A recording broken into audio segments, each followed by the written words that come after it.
لوگوں کا مال لے لے کر کے ہڑپ کر رہے ہیں اور پھر سوچتے کہ داڑھی بخشوا لے گی، نمازیں بخشوا لے گی، اور اس کے بعد جو ہے وہ معاذ اللہ پھر ہم یہ وظیفہ کر دے وہ بخشوا لے گا۔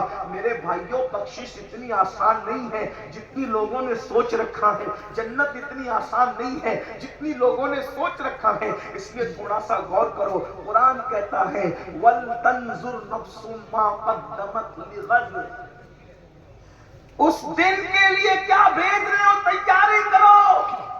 اتنا آسان نہیں ہے۔ میں اپنی بات کو سمیٹتے ایک بات کہوں، ہم لوگ سوچتے ہیں ارے ہم تو بہت نیک کام کریں، مسجد بنا لی، مدرسے بنا لی، ہم بخشے جائیں گے، انشاءاللہ بخشیں گے۔ امید رکھو، خوف بھی رکھو، وہ اللہ ہے، وہ اللہ ہے، وہ اللہ ہے جس کا چاہے گا حساب نہیں۔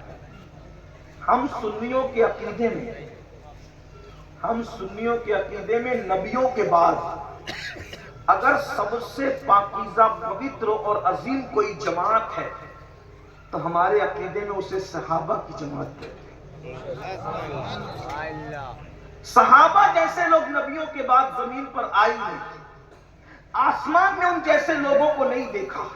ہم ببانگ دہن سنی لوگ یہ کہتے ہیں ہمارا عقیدہ ہے، چاہے جو کہہ دے اس کو حق ہے، وہ اپنے طور پہ جو بکتا پھرے۔ جمہوری ملک ہے، کوئی کچھ بھی کہہ سکتا ہے، لیکن ہم سنیوں کا عقیدہ یہ ہے، ہم اہل سنت کا عقیدہ یہ ہے کہ جیسے جنت کا ہونا یقینی ہے ویسے میرے نبی کے صحابہ کا جنتی ہونا یقینی ہے۔ کیوں؟ اس لیے کہ جس نبی نے جنت کی خبر دی ہے، اسی نبی کی زبان سے، جس کی زبان سے جنت کی خبر نکلی ہے، اسی کی زبان سے صحابہ کے جنتی ہونے کی خبر نکلی ہے۔ نعرہ تکبیر! ہر صحابی ہمارے عقیدے میں جنتی ہے، ہر صحابی جنتی ہے۔ میرے آقا نے فرمایا اپنی زبان سے کہ جس نے مجھے دیکھا ایمان کی حالت میں اور ایمان پر ہی دنیا سے گیا، یعنی صحابی، اللہ نے اس پر جہنم کی آگ کو حرام فرما دیا۔ ہمارا عقیدہ ہے وَكُلًّا وَعَدَ اللَّهُ الْحُسْنَى، اللہ نے ان سب کے ساتھ حسنہ یعنی جنت کا وعدہ کیا ہے۔ اللہ نے ان سب کے لیے کہا رضی اللہ عنہم ورضوا عنہ، اللہ ان سے راضی، وہ اللہ سے راضی۔ اور اللہ کا راضی ہونا، ایک بات بتا دوں، علماء جانتے ہیں بیٹھے ہوئے ہیں، جنت چھوٹی ہے، اللہ کی رضا بڑی ہے۔ جن سے اللہ راضی ہو جائے پھر ان کے لیے جنت کیا رہ جاتی ہے، کیونکہ قرآن کہتا ہے وَرِضْوَانٌ مِّنَ اللَّهِ أَكْبَرُ، اللہ کی رضا سے بڑی کوئی چیز، سب سے بڑی چیز اللہ کی رضا ہے۔ یہاں لوگ لڑ رہے ہیں کہ صحابہ جنت میں جائیں گے، میں نے کہا جنت چھوٹی ہے، ان کو جنت سے بڑی چیز دنیا ہی میں مل گئی۔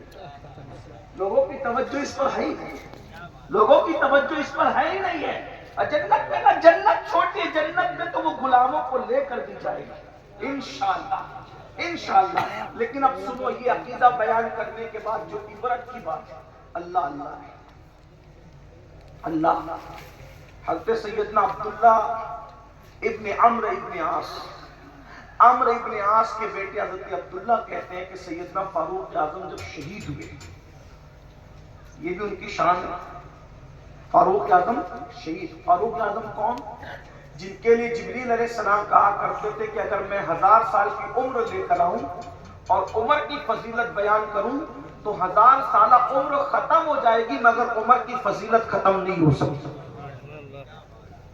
وہ فاروق اعظم جس کو دیکھ کر شیطان رستہ بدل دیتا ہے، وہ فاروق اعظم جس کے لیے میرے نبی نے اپنی زبان سے فرمایا کہ میرے بعد اگر کوئی نبی ہوتا تو وہ عمر ابن خطاب ہوتے۔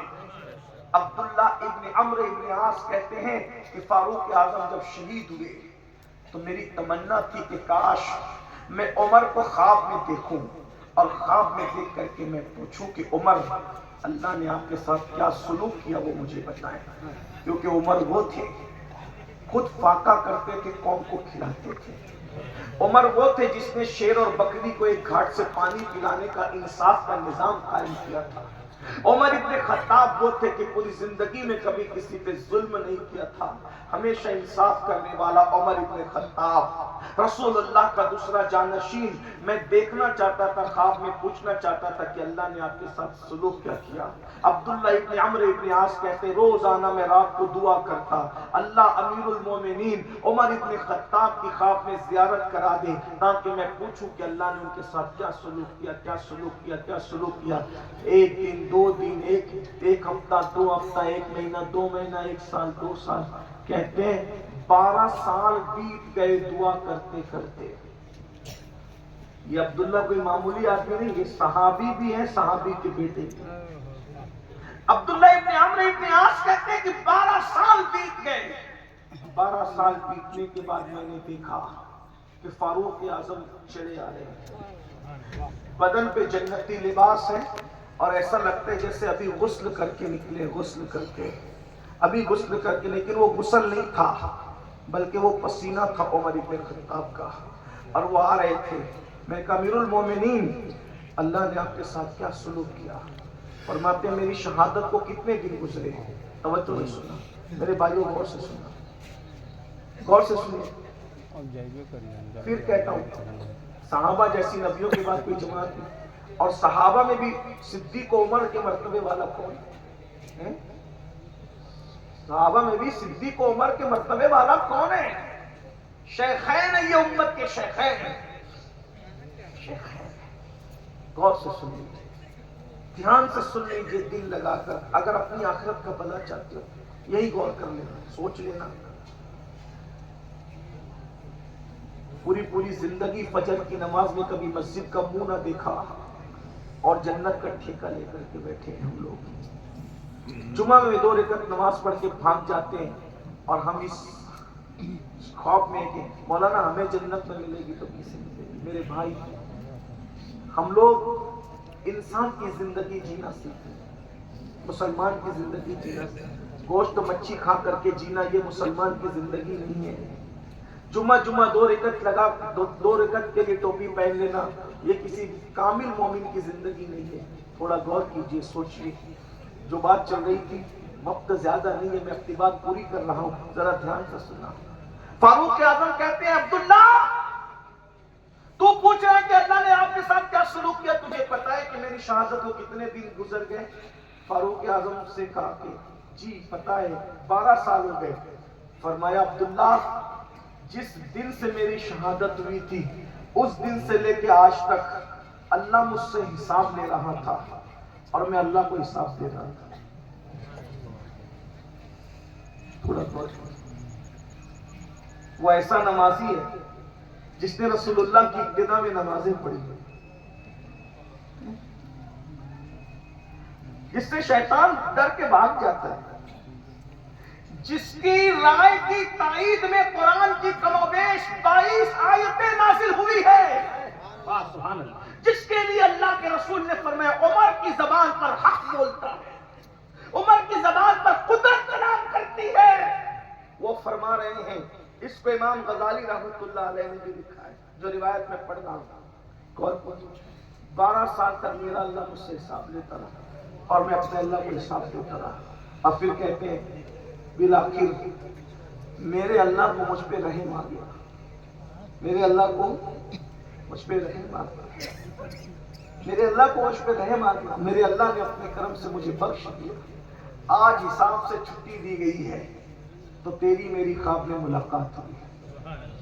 آپ مجھے بتاؤ میرے بھائیوں، جس نے رسول اللہ کے پیچھے نمازیں پڑھی ہے، حالانکہ وہ لوگ جنتی ہیں، وہ لوگ گنہگار نہیں ہیں، وہ لوگ خطاکار نہیں ہیں، لیکن یہ منظر خواب میں اس لیے دکھایا گیا کہ مجھے اور آپ کو عبرت ہو جائے کہ جن کے رتبے ہیں سوا، ان کو سوا مشکل ہے۔ میرے بھائیوں بتاؤ، اللہ کے بندوں بتاؤ، جس نے رسول اللہ کی ابتدا میں نماز ادا کی، وہ کہہ رہے کہ 12 سال تک میرا اللہ مجھ سے پوچھتا رہا اور میں جواب دیتا رہا۔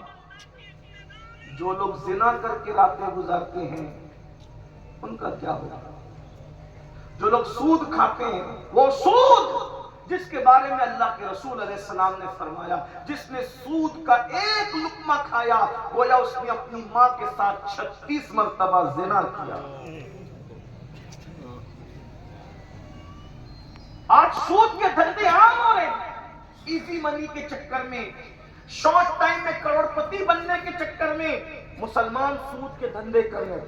مسلمان جو ہے وہ معاذ اللہ نشہ بیچ رہا ہے، کوئی بھنگ بیچ رہا ہے، کوئی چرس بیچ رہا ہے، کوئی گانجا بیچ رہا ہے، کوئی شراب بیچ رہا ہے، کوئی ایم ڈی بیچ رہا ہے، کوئی ہیروئن بیچ رہا ہے، یہ موت بیچ رہا ہے مسلمان، موت۔ الا ماشاء اللہ، یہ ہمارا کام تھا، کم سے کم مسلمان ہونے کا احساس تو کرتے۔ میرے بھائیوں، بس آخری بات جاتے جاتے یہ کرنا چاہتا ہوں، جب بھی علماء کہتے ہیں سدھر جاؤ سدھر جاؤ، ہم کہتے ہیں کل کل کل کل کسی کی زندگی میں کبھی نہیں آتا، کسی کی زندگی میں کل۔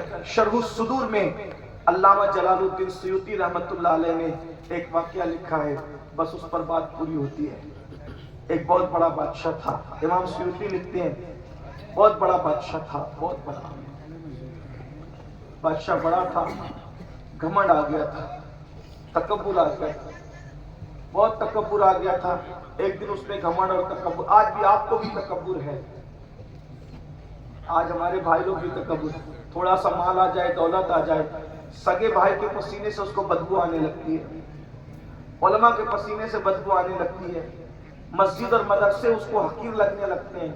کل تک کے اوقات دو روٹی کی نہیں تھی تو بہت ملنسار تھا، دلی ممبئی جا کر مالدار کیا بن گیا، پیر زمین پہ نہیں ٹکتے۔ مگر یاد رکھنا، کم ظرف لوگ ہمیشہ اپنی اوقات بھول جاتے ہیں، اور جو اوقات بھول جاتے ہیں قدرت ان سے نعمتیں چھین لیتی ہے۔ یاد رکھنا، کہیں بھی پہنچ جاؤ اوقات میں رہو، یہ نبی نے بتایا۔ اور تکبر سے بڑا کوئی جرم نہیں ہے، قرآن کہتا ہے وَاسْتَكْبَرَ وَكَانَ مِنَ الْكَافِرِينَ، تکبر کیا اور کافروں میں سے ہو۔ جس نے تکبر کیا تھا قرآن نے اس پہ کفر کا فتویٰ دیا، جسے دنیا شیطان کہتی ہے۔ ایک بات بتاؤں، اللہ کے رسول وہاں پہنچے جہاں کسی کی سوچ نہیں پہنچ سکتی، لامکاں پہنچے، جب لامکاں پر پہنچے تو اللہ نے فرمایا محبوب تو وہاں آیا ہے جہاں کوئی نہیں آتا، بتا میں تجھے کیا لقب دوں۔ لقب